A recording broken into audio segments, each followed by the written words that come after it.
guess we're number two. Episode number two. Episode number two. Episode number two. So this is Dan. It's Gene. And we got Gene sitting over there. So now, I guess it takes 3 times for it to be committed. Yeah, okay. Commitment. So we have to have one more before I think we're in a committed relationship. So if we get to podcast 3, then we'll be able to do that. So it's like dating. This is like our second date. 3, yeah, we're there. We're kind of like that, yeah. We're good. My wife is going to be like, what are you guys doing? We're not holding hands. It's okay. All right, so we'll start off and we'll talk about what we've done since the last podcast about anything automotive, and then we'll kind of move into our story topic stuff. So, Gene, you want to start out? Yeah, so automotive. Well, one thing you don't know about yet is my son comes home from work about a week and a half ago, and we could tell his countenance was not right. Something happened. And I said, how was work? And he said, work was okay. I said, well, what's wrong? He went, Mom, Dad, don't be mad. Oh. I got a $600 speeding ticket. What? And I look over at my wife, and she went from, normal complexion to shades of red. And I'm like, stop. Let's hear the story. Oh, and she went right to it. And she's right, too, by the way, because we've always taught the kids about being safe and whatnot. And so he was going to LA Fitness with his friend, Evan, and they went the back way as opposed to the main route. Because the back way has driving. I would imagine so, yes. And cop came on, came Toward facing them towards him, and the cop pulled them both over. He did a U-turn and pulled them both over. Oh, they're two of cars. them. Yeah, 2 for 1 special.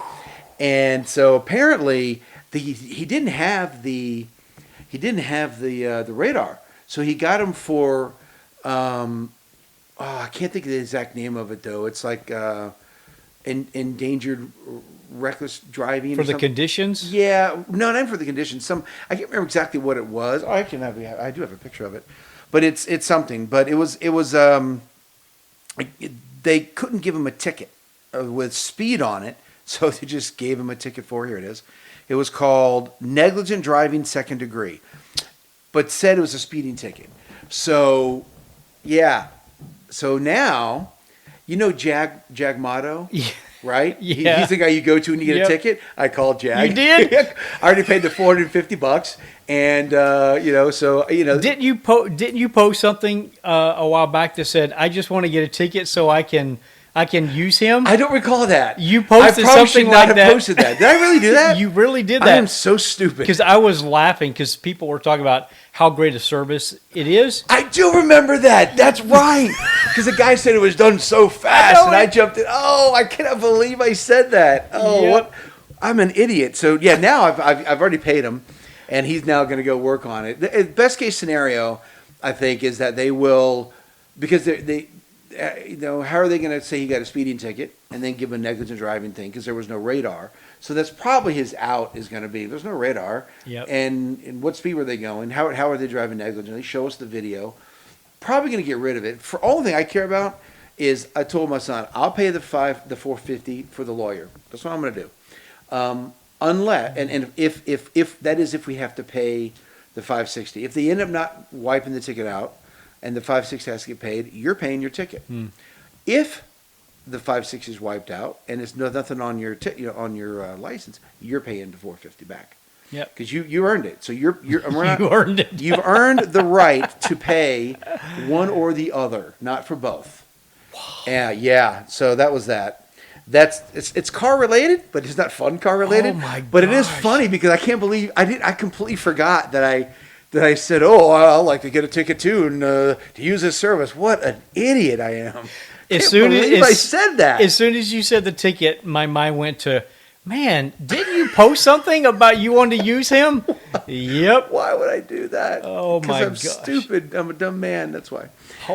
How did you know the price? Did they write the price on the ticket already? Yeah. It's on the ticket. Oh, my gosh. Yeah. Yeah. So that's a quick car story.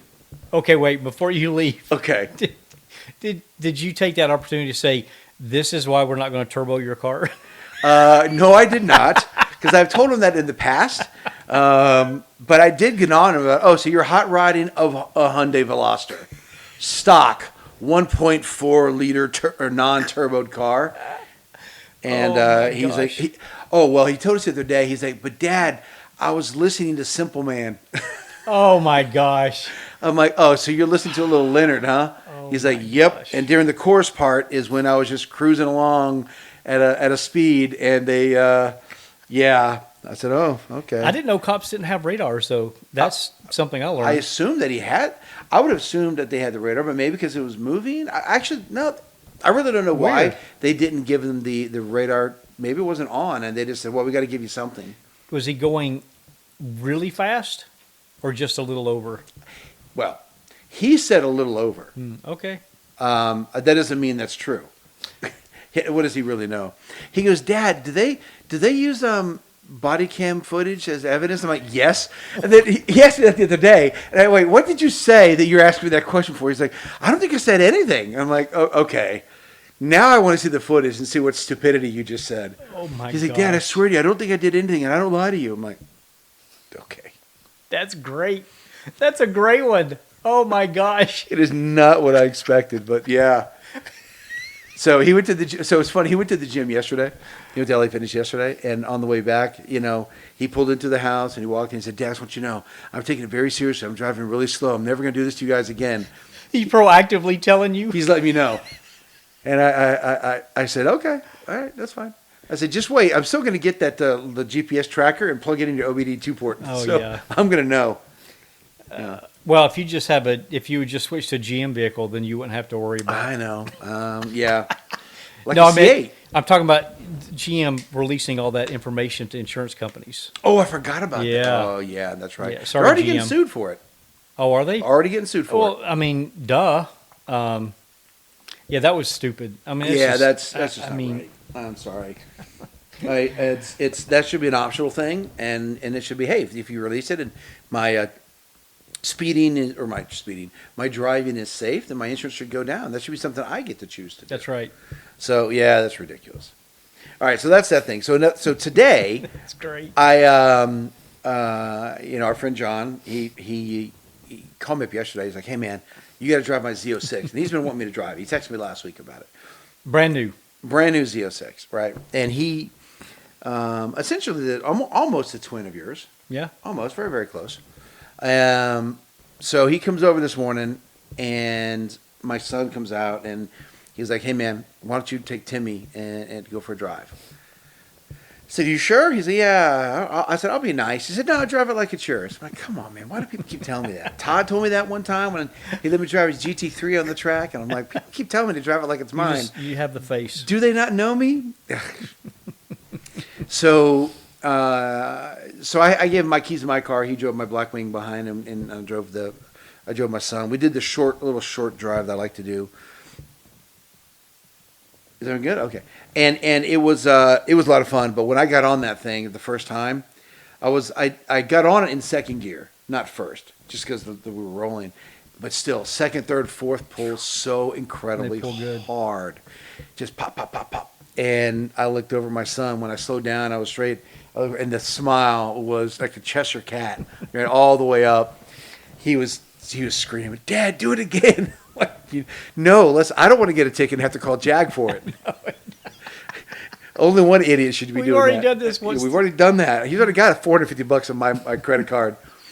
So we did this route, and it was a lot of fun. We had a great time. And Timmy was like, "Dad, can we take it to my friends and show him?" And Timothy's motivated, young, and he works really hard with his side gigs, and it's college and whatnot. And his friend does the same.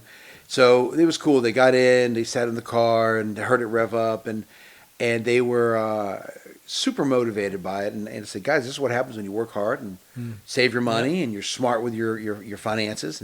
And John jumped in and said, "Hey, man, when I was 21, I bought a car cash because I sold vacuum cleaners door to door." And I thought that was a great message for these young guys to hear. Yep. I said, "Boys, you guys have a hustle that most 16, 17-year-olds don't have. Keep that hustle going. Don't let anything mess with your hustle." And Timothy, he was like, he's at work right now, but he's like, Dad, when I get home, I got to get back on some of his designs from the new shirts and stuff. So, Yes, you do. yes, he does. Got to do some Z06 stuff.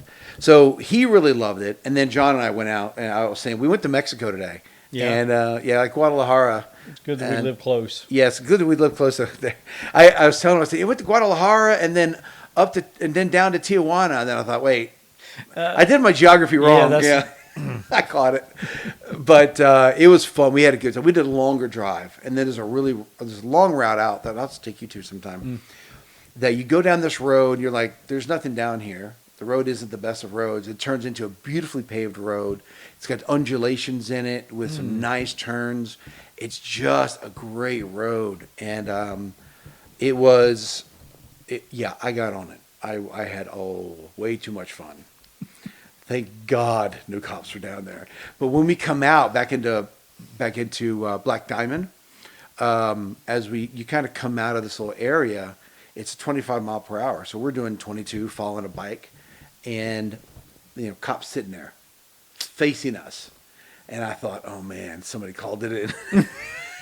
Some idiot driving a Corvette. They got some loud car out here. Yeah, but I was, they didn't catch me doing anything, so it was fine. But it was fun. That car was outstanding. So when you were driving, were you in track mode? No. I don't want to drive a car on track mode. I learned it at Spring Mountain when I did my first V Series Academy there. They said track mode on these cars, Cadillacs or the Vets, is so stiff you can bend a rim. So I don't run. Yeah. I don't even run my Blackwing on that. So I ran it in sport mode. Okay. Yeah. Did you notice? You probably just giggling like a little teenage boy, but did you notice a lull from like 2,500 to 4,500? I did. Okay. I did notice that there's a power band issue that I needed to lower my gear down in that range. So when I'm there, if it was at fourth gear, I load it down to third, so I could get the right gear ratio, so I could get moving, get the RPMs up quicker, and get into the power band, because there was definitely a gap there. Yeah, there's a lull. It was like, okay, now I'll go. And I figured out really quickly within the first maybe 15 minutes of messing around with the car, and then I just noted. And actually, John mentioned it to me too. He's like, he said he didn't tell me the power band. He said there is a spot in the RPM range that you're going to want to be in a lower gear. So I figured it out real quick. And I noticed that when I took it on track, that there's a couple corners out at the ridge that I would come out of, and I would hit it hard, and then just slight, I say hesitation, but it's just like there's a dip. And then then you get a strong pull, change gears, and you're gone. But it's like, I don't know, you're probably losing probably a tenth.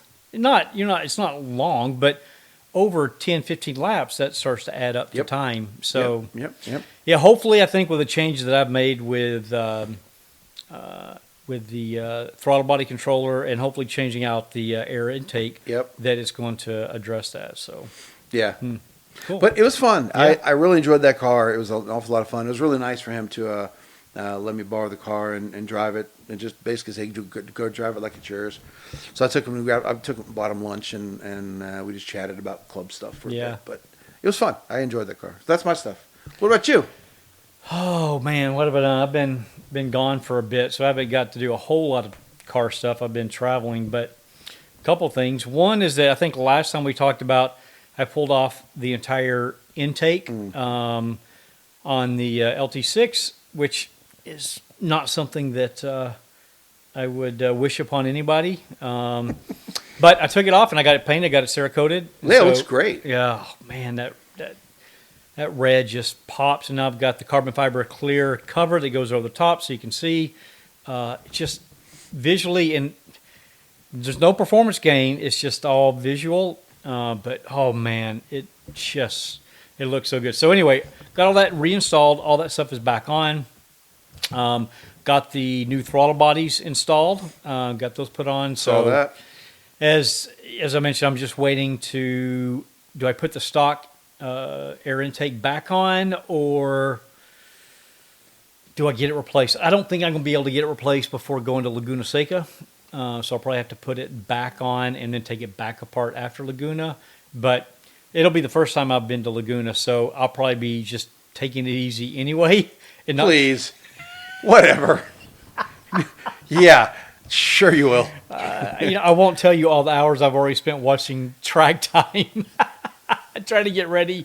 I'm looking forward to that. Well, if you want, actually, by the way, you can come to my house and use the sim. Practice. Oh, practice on my I sim. should do that. I should pop over sometime. Dude, and do a you can session. run it. You can run it in the Z06. Oh man, I should do that. Or maybe it's a C8R. Actually, C8R. Yeah, but whatever.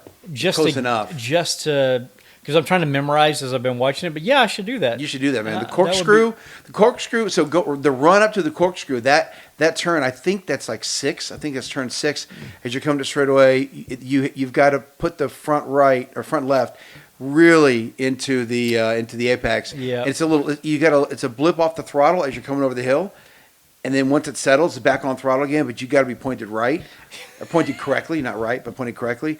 And then as soon as you come over the hill, you should be turning left, going down that corkscrew. Otherwise, you're going to be going off the end of it. Yeah, I've seen lots of some uniqueness. I've seen a lot of people that aren't pointed the correct way as they get ready to make the drop, and they go off track, or they drop down and they get on it while their tires, the wheel is still turned. Yep.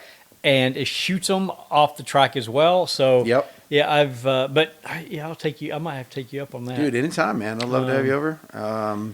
Yeah, that would be good to get some practice time before I get there. I guess what else? I'm working on my trailer. I know you saw this earlier. My trailer today, I've got a flatbed trailer, 20-foot flatbed, and it's a tilt bed, but when the bed is tilted, the car is wider where it needs to sit on the frame, and the tilt happens inside the frame. So the car actually can't get loaded in a tilt position. And so I got some long ramps. They're probably 8. I think they're 8 foot. I think they're 8 foot long ramps. Are those aluminum ones? They're aluminum, right. yeah, aluminum. Yeah, I've got some steel ones, but God, they probably weigh 50. No, they probably weigh more than that. At least 50 pounds, 60, 70 pounds a piece, 2 of those. So I got aluminum ones. But now I needed a way to mount the ramp up to the trailer in the horizontal position.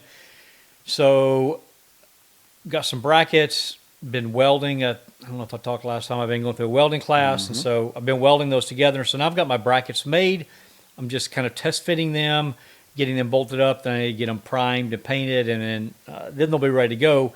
Then I'll do a test fit of the car, and I think I've got enough ramp angle because the trailer is low enough that I don't need to have any wood addition that I'll be able to drive up. So hopefully by tomorrow, I'll know if I can get up on the ramp. That's probably the only thing, because like I said, I've been traveling for work, so I haven't had a chance to. I had a rental car. What did I have? It was it wasn't memorable. Clearly. It was an Audi. It was an Audi SUV. I forgot what model it was, but it didn't have USB-A connector. It only had USB-C, and so all the my phone and everything. It's all the plug-on is USB-C to the phone, but the other side is A. So I couldn't even plug my phone in, so I couldn't connect it. And then they don't subscribe to any nav services. So I've got my phone. I'm trying to point directions. I've got it sitting up, balanced on the. I should have taken a picture. This would have been funny. On the lever for the vent that you move it up and down so that you can direct the airflow. I had my phone balanced on that little lever so I could see the map because I couldn't connect it to the car.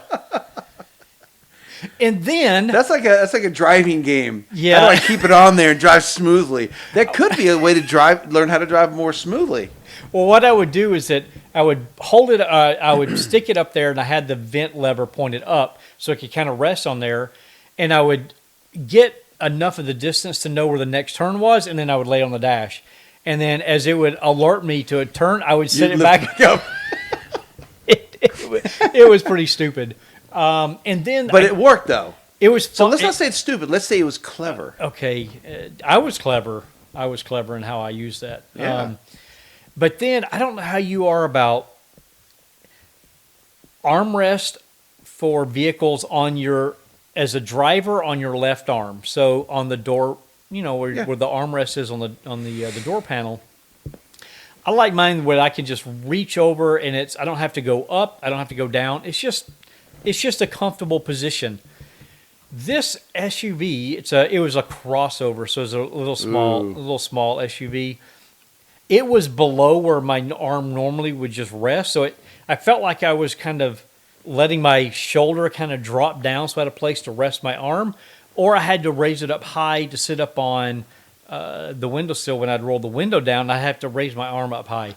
It was pretty lame. I wasn't impressed with the vehicle overall. It had the stupid start-stop, and I could not find the button. Oh, I hate those. I mean, on the XT5, it's super easy. It's right there.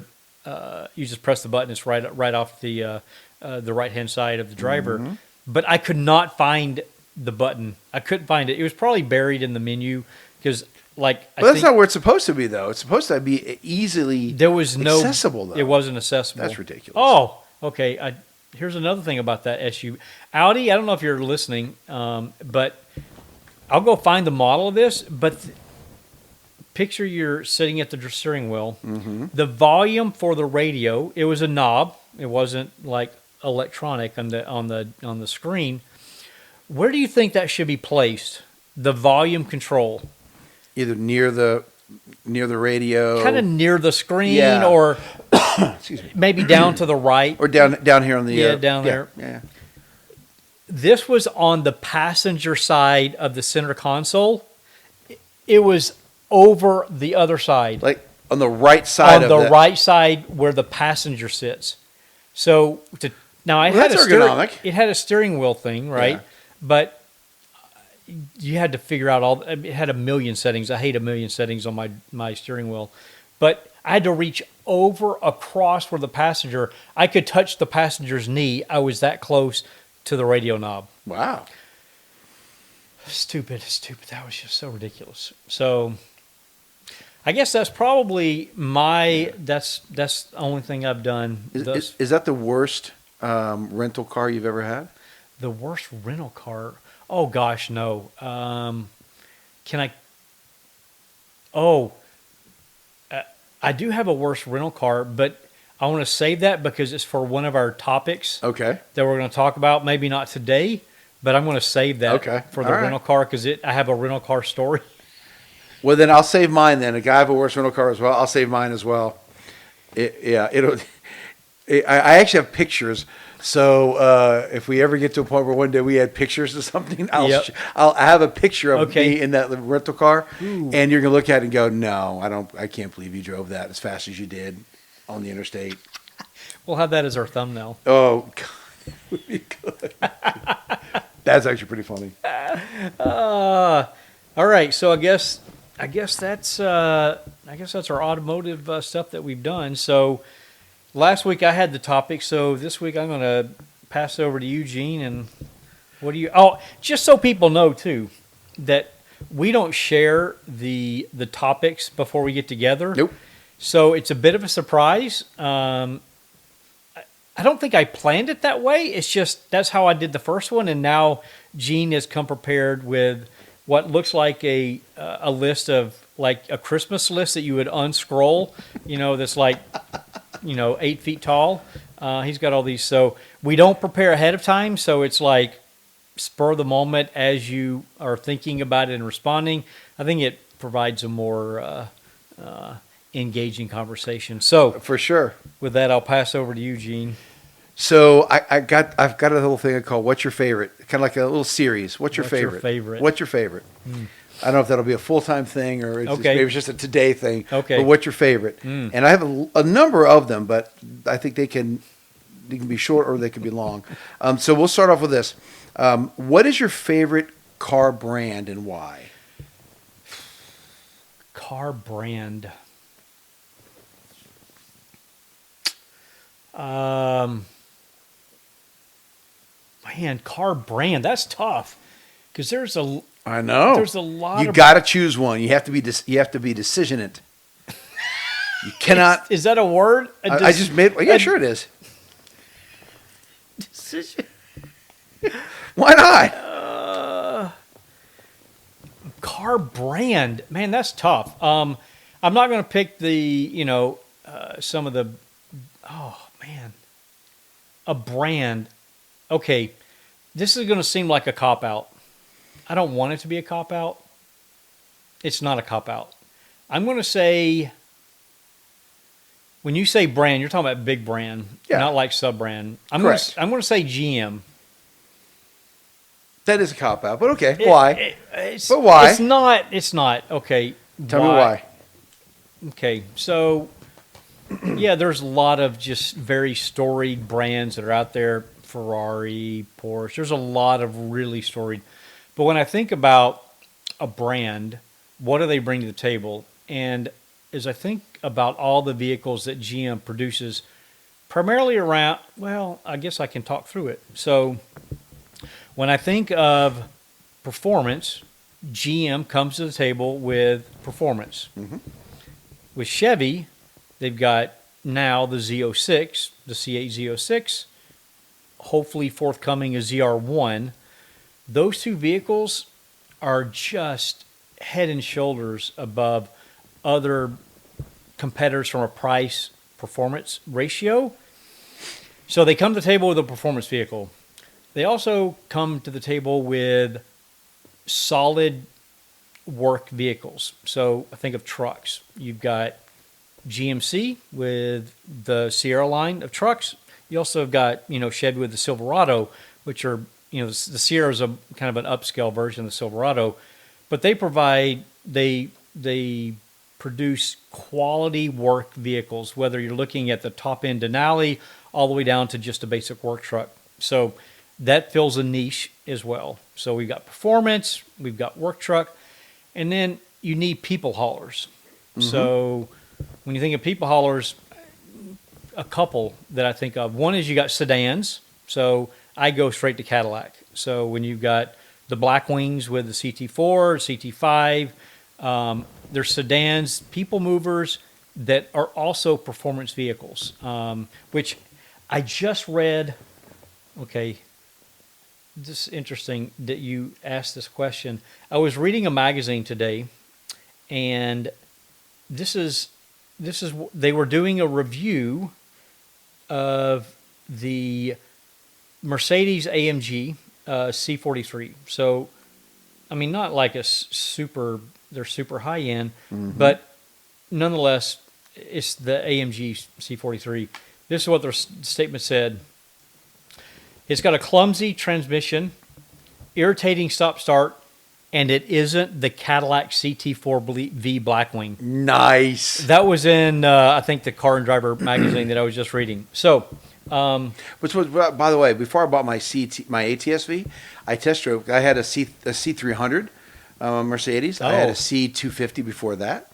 And I have a whole story about why I bought Mercedes versus the Cadillac I was trying to buy in 2012. Why I didn't get these ATS at the time, which worked out great because I wouldn't have bought an ATS-V.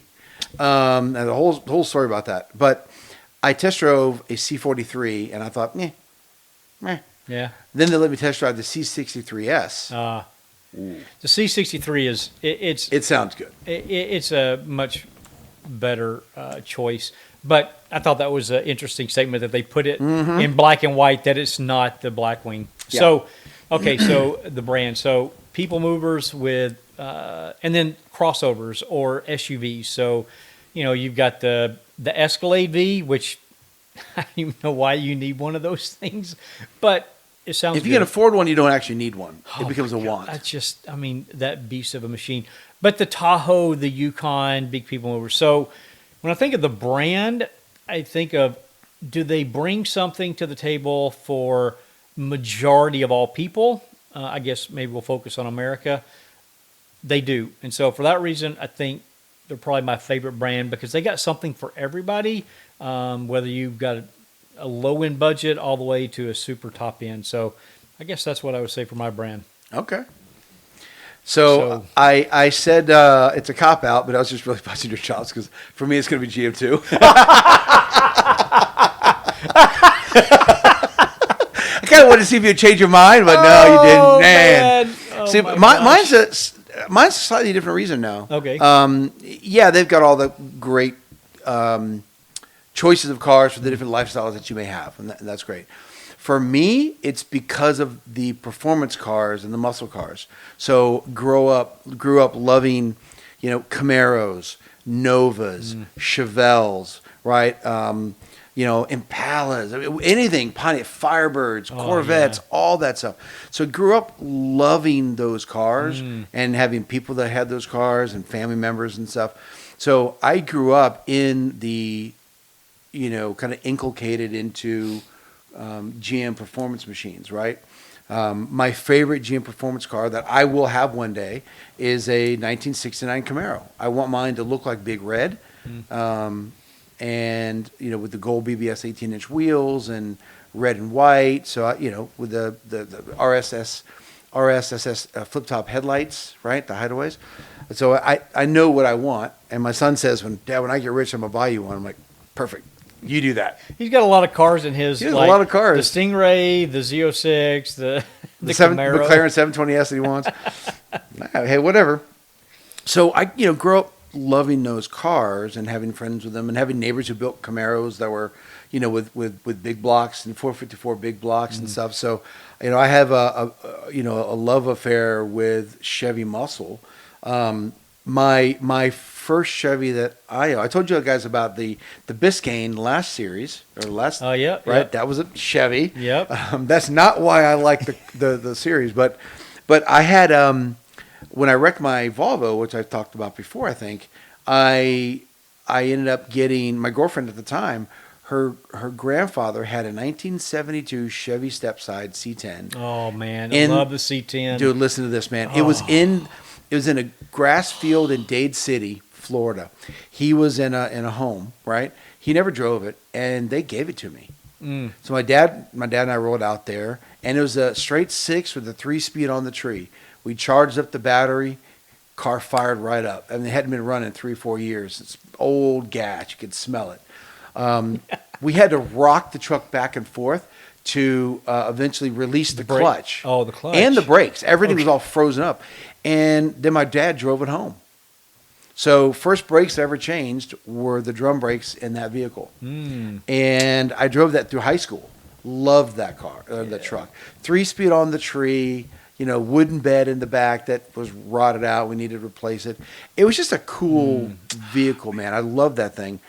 And then I got some money out of high school when I graduated, I think I had like $1,800, whatever. So instead of saving that, which would have been the smart thing to do, I went out to a local speed shop and bought a used small block V8 and it pulled it out. Come to find out, it was the 383. They thought it was a 350, but it was a bored out 350 to a 383. And it had a nice little thumper cam in it. So put that thing in there with a 350 transmission, and that thing was it never ran perfect, but it ran enough to be really fun. And I eventually blew it up. You blew it up. I blew it up, driving around being stupid. And this is one of those dumb things where I took it apart. I'm like, oh man, I got to rebuild this thing. I didn't know how to do it. And at the time, I decided I was going to go in the Army. So I went in the Army. Eventually, told my parents, just sell it. I don't have time for it. They sold it for $500. That's like the '69 Camaro of the truck world, man. I missed that thing. I would have loved to have kept it.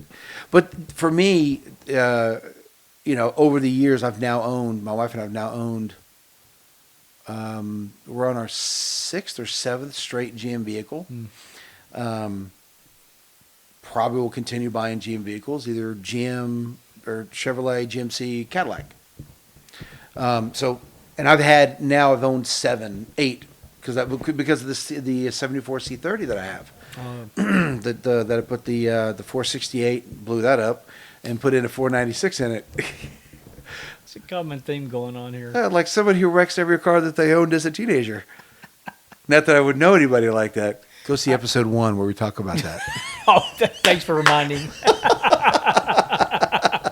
You see the tie-in? You like how I did that? Yeah, I like how you Yeah. worked that back. So for me, I've now had, 8 GM vehicles, 8 or 9 GM vehicles in my life. And so for me, GM's got it. The Cadillacs are perfectly suited for what I want, right? Luxury, performance, drag racing, autocross, daily Does it driving. all. So it does it all in great style. That's cool about how So that's for me. we had the same one, but we came at it from completely different angles. Completely different angles. I will say, before you move to your next question, I would be remiss if I did not acknowledge my brother-in-law. Okay. My brother-in-law just retired end of last year from GM. I think he spent 30 years as a engineer guy. He worked at down at the Proving Grounds, and so if I was a Ford guy, I probably wouldn't have been accepted in the family. So it's a good thing that I've been able to continue the Chevy thing or the GM thing because I don't think they would be too happy with me. So How many GM vehicles have you owned? oh my gosh, Because you got what, 3 That- right now, right? 4. You have 4 right now, well right now I've got a Chevy Cruze, right? a Chevy Tahoe, Oh, that's right. XT5, Blackwing, Stingray, Z06, Silverado, That's right. and a Tahoe. Oh my gosh! So I have just a few. Just have a few. Yeah. Wow. Okay. Over the years, I don't know. I'd have to sit down and count a lot. A lot. Yeah, Yeah. I've had a lot. So it matches your GM vehicles or your favorite vehicles. Otherwise, you wouldn't have had that many. Well, it also helps to have a family discount that's also being applied. Thanks, Vic. That's definitely a big help. So Yeah. okay, All right. Question 2. It kind of goes along the same lines, but it doesn't have to be the same reason or same car.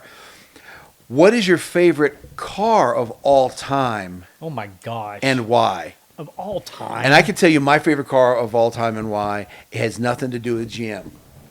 of all time, And I'm sorry, GM engineers. of all time, Of all time.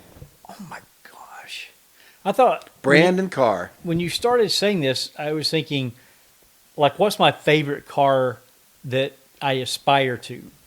But of all time, Fiat 500s, man. Don't. That's not you. what's that? Not a Fiat 500. I know you're thinking it, but don't say it. The Abarth. Love that Abarth. Man, my gosh, of all time.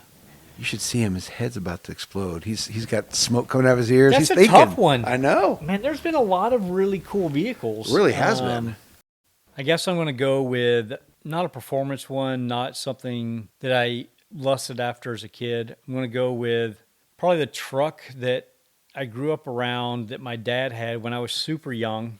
It was, I should know this. It's like 50s. I think it's like 50s, late 50s. I believe late 50s. Chevy pickup truck, step side, the big flared fenders. Love those. I don't think it had a wooden bed, but I remember that truck always just super cool. That step side, I would just as a kid, I always remember jumping up on the side of the truck, climbing in the back of it from the step, or just jumping on and holding on the step as my dad would drive, and we'd go to ball games in there, and just a lot of good memories. And I've always been drawn to those trucks when I go to like car shows, especially like muscle cars or older cars. I'm always drawn to those vehicles. One day I'd love to have something like that, but yeah, I guess that's what I'd go with. Something I'm familiar with that I've got Kinda like big that one memories. Yeah, kind of like that right there. Yep. Yeah. It was a blue one. It was kind of almost like a baby blue, like your Blackwing. It's kind of that color. It had the white wheels. I don't remember if it had the silver hubcaps. Might have had silver hubcaps, but it had the white wheels, black tires. I don't think they were white walls, but yeah, that's probably what I'd go with. Yeah. My favorite. So familial memories versus like speed or Yeah. anything like that, or just Because there's too many other ones. Like, Yeah, it's so hard to for pick sure. one. yeah. Okay. For me, I would say I've got lots of cars that I think are my favorite cars for sure. 458 Italia has been my favorite for a very long time. Drove one on a racetrack one time, magical. I bet. 68 Camaro, 69 Camaro.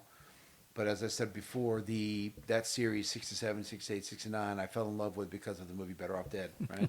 I love that movie. I still quote that It's a thing all the great, time. great My God. quoting. I had my kids watch that a couple years ago, and they're like, "Oh, now we see where you and Mom are always talking about. I want my $2." I love it. I reference that I want my $2 all the time, and people, unless they're our age, they Yep. just have no idea what you're I talking say about. for the love of all that's holy, all the time, and that's when the father pulled the cereal box down and Yeah. Badger had cut out all the clips so he could get his whatever he was getting from the mail. Yeah, I say that all the freaking time. Oh, that's funny. So I love that car I love that series. I will have the '69 Camaro one day. That's my deal.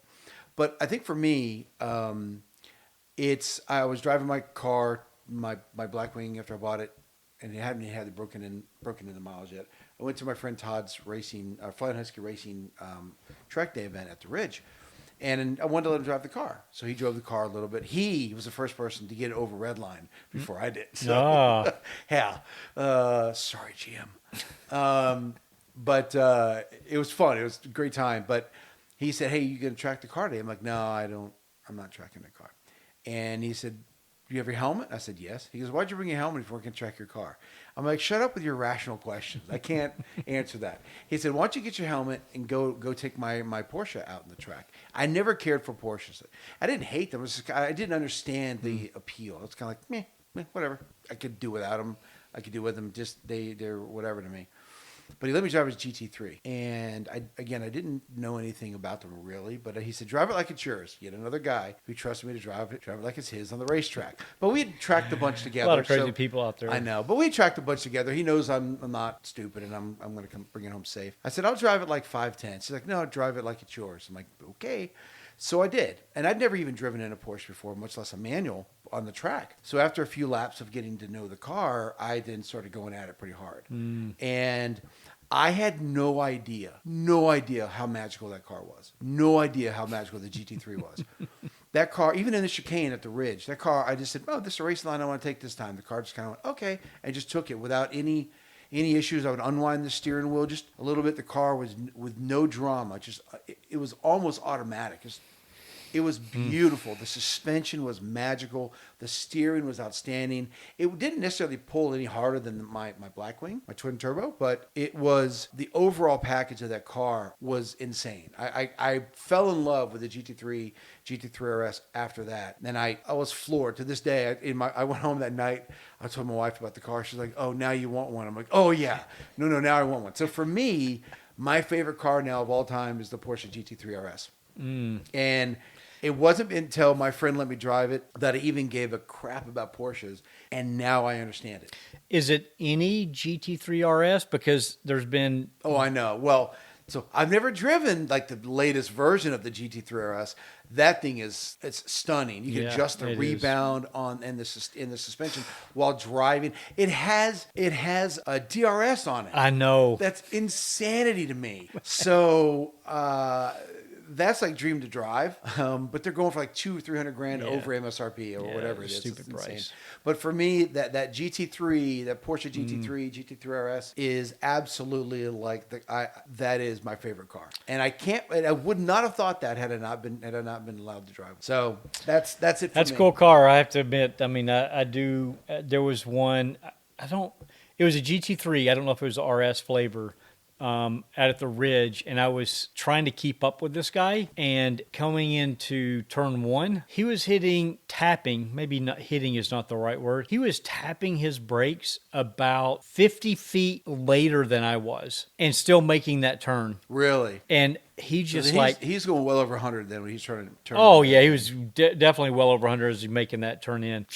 Man, that sucker it hugged it and just kept on going. And so, yeah, I can relate to that. It's a super car. Super nice car. It is a great car. I mean, and doing it in manual was really interesting because I've only been driving. Oh, his manual. I've only Yeah. been driving track cars that are automatic, so 8-speed and 10-speed. So it was different, and I definitely felt more engaged, but I had more to think about too. Oh, a lot more. A lot more to think about because I had to figure out. Okay, I got to downshift Yep. before I start my turn. 'Cause I need both hands on the turn, so I got to be in the gear that I want to be at as I'm exiting. And then there are a couple of them I did that. I used that to slow me down, and right in the middle of the turn, I would, as I'm accelerating, I'm shifting gears while accelerating. So it was an interesting experience, but I never understood that car until I drove one, and then I instantly went, "Oh no, now I get it. Now I Yeah, understand that'd it." be cool. I'd like to drive one at some point. Although I think I'd prefer the GT4 RS. Yes. So Sweet cars. buddy Daniel Stalkup from Jet Fuel Only and V Club, right? V Yeah. Club, chapter director of NorCal. He's got a GT4, not a GT4 RS. He's a GT4 along with his V Sport, and he tracks it quite a bit. He's good. It's really good, and he loves that car. It is. Yeah, and he said nice the platform. GT4 is a great platform, and the GT4 RS, I believe, has the GT3 motor in the GT4 RS, and it's actually more mid-mounted, so it's pushed up a little further. So the balance of that Yeah, it's different. really, really Yeah. good. So I'm, it's one of those things. I got to get the kids out of college so I can buy the sports cars that I want. But then I'm like, well, do I want that or do I want the Z06 that I drove today? I'm conflicted, man. I don't know if your garage can support it. No, it cannot. It can't. No. So now I need a whole new house. See, car stuff's just way too expensive.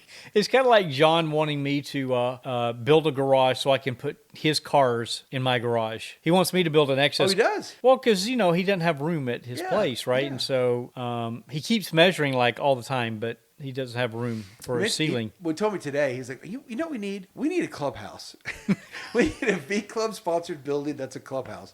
Yeah, I don't think I can afford that. Look, his idea is a good idea. Good idea. I'm not knocking the idea. Hey, He's right. I support him in getting that accomplished. Of course you do. And I will be there all the time. In spirit. Not financially. No, not financially, but I'll be there to participate. Oh, yes. No, it's actually not a bad idea. I would love to have a couple of them, but the reality is, if we were going to spend the money on something like that, we do that in Texas first, where we got more people. Yeah. We got more members. I mean, just financially, it's the right thing to do. It's where the club started. It's where we should do it. But maybe one day. Yeah, maybe one day. All right. What, you got any other? I do, but we can save them for episode 3. Okay. Well, there was something you said that I wanted to. Oh, it was about the ticket. You going back to the ticket? Go back to. Oh, I'll wait. No, go ahead. No. Go ahead. Okay, Go ahead. so I was one of the things I was going to talk about was around tickets, but you've already kind of mentioned that, so I'll tell you something. My very first ticket. My very first ticket. I go get my driver's license, go take the test, drive around, pass the test. I'm driving home and I run a yellow that turned to red as I'm going through the intersection. And I get pulled over by a cop. Okay. I literally had just had my license for 5 minutes. I literally had just got my license. Do you think the cop had pity on me? No, absolutely not. No, he did not. No. He needed to set example. And not only did Set the tone for your life. My stepmom was in the car with me. So I didn't have the luxury of keeping that from my dad because my stepmom was in the car. So she knew that I had it, so I had to tell my dad when I got home, and I got a ticket like right away. But that's not the funniest ticket. So I've only had maybe 2 or 3 tickets in my life. That one I vividly remember because it was so shortly after my license. But the other one, which was kind of funny, because you were saying that that Timmy didn't have a radar. The cop didn't have a radar. I am somewhere in Alabama. I don't remember where. I was coming back from someplace. It was late. It was later in the afternoon. Definitely going over the speed limit. I don't know how fast, but I was going over the speed limit. And some guy was like trying to like play games, like chase you and get you to race. And I'm not doing anything on public streets. And so this guy just takes off and he's gone, like leaves me in the dust. So I'm driving along and I'm still going over the speed limit. And then all of a sudden, State Patrol lights come on, pull me over. I'm like, gosh. I mean, I was probably I had to be in college at that point, so still young. I was probably 19, 20, and it's one of the cars I hadn't crashed yet. And Notice he said yet, by the way. He ended that with a yet. Well, he pulls me over and he comes over, the typical, I don't remember word for word, but, the typical, do you know why I pulled you over, that kind of stuff.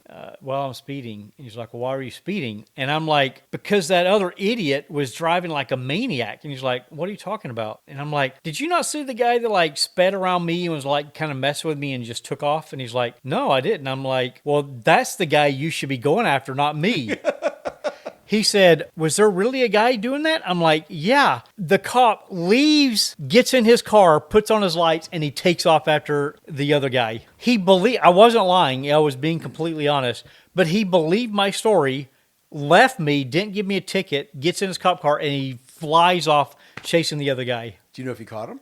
I don't know if he caught him because, I backed way down, right? I'm driving super slow. But I know where I didn't see the pulled over, but he could have taken an exit ramp or something like that. I just remember my first ticket happened right after I got my driver's license. And then this one, which I clearly deserved because I was speeding, the guy just walked away and went and chased somebody else that was doing something worse than I was. So weird how, the cops can choose what they want to do or not do. But cool, man. I guess that'll wrap that up. We got episode 3 coming up. So I look forward to some new surprise questions. You want to tell me what the questions are up front so I can practice? Yeah, let's see. Prepare? Yeah, it's